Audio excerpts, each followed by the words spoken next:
में उनको स्पष्ट रूप से बताया गया है कि केवल सब इंस्पेक्टर या ऊपर के रैंक के पदाधिकारी ही प्रवर्तन करने के लिए अधिकृत हैं। इसलिए किसी भी परिस्थिति में, मैं दोबारा रिपीट करता हूं, किसी भी परिस्थिति में कोई अन्य रैंक का पदाधिकारी, जैसे सिपाही हो या हवलदार हो या एएसआई हो, उसको ये काम नहीं करना है। इस तरह की शिकायतें बार बार आ रही थी और इसलिए उनको बहुत अच्छे से ये बात समझाया गया है कि उनका काम, जो नीचे के रैंक है, उनका काम केवल रेगुलेशन है और वो प्रवर्तन में कभी भी शामिल यदि पाए जाते हैं तो इस संबंध में उनके विरुद्ध अनुशासनिक कार्रवाई के साथ साथ यदि कानूनी कार्रवाई की जरूरत पड़ती है तो वो भी की जाएगी। और इस दिशा में हम लोगों ने इसको बहुत कड़ाई से अनुपालन के लिए अपने यहाँ से मुख्यालय के स्तर से भी डिकोय जांच दल उसको निकालने का निर्णय लिया है, ताकि इस तरह की जो शिकायत है इस पर पूर्ण विराम लग सके। उनको ये भी डायरेक्शन दिया गया है कि डिजी लॉकर के माध्यम से यदि इलेक्ट्रॉनिक दस्तावेज दिखाए जाते हैं तो उनको भी प्रॉपर मान्यता दी जाए।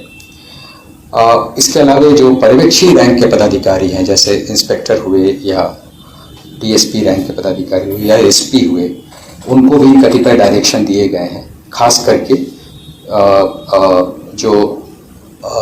हमारे कर्मी हैं उनकी वर्दी वगैरह सही तरीके से हो, ड्यूटी पर अलर्टनेस हो। आमतौर पे जो है वो एक जगह कहीं कहीं गप करते दिखाई देते हैं या मोबाइल फ़ोन का इस्तेमाल करते दिखाई देते हैं। उस पर हम लोगों ने अंकुश लगाने का, कड़ाई से अंकुश लगाने का डायरेक्शन दिया है। और इस संबंध में जो है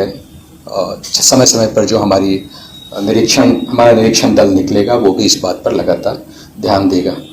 दूसरा डायरेक्शन उनको ये दिया गया है कि पीक ट्रैफिक आवर, यानी सुबह का जो ऑफिस का काम समय होता है या स्कूल के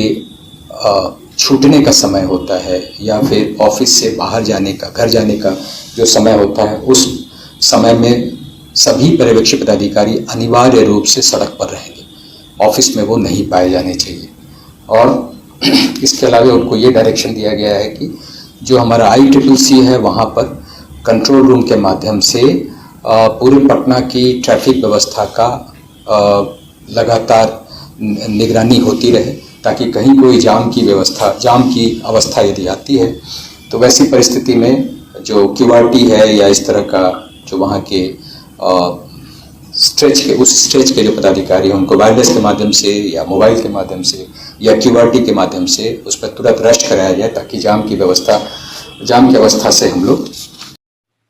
आप हमारे चैनल को लाइक सब्सक्राइब जरूर करें और सभी प्लेटफार्म पर उपलब्ध है। सिर्फ बिहार हलचल न्यूज़, जन जन की आवाज़ देखते रहें।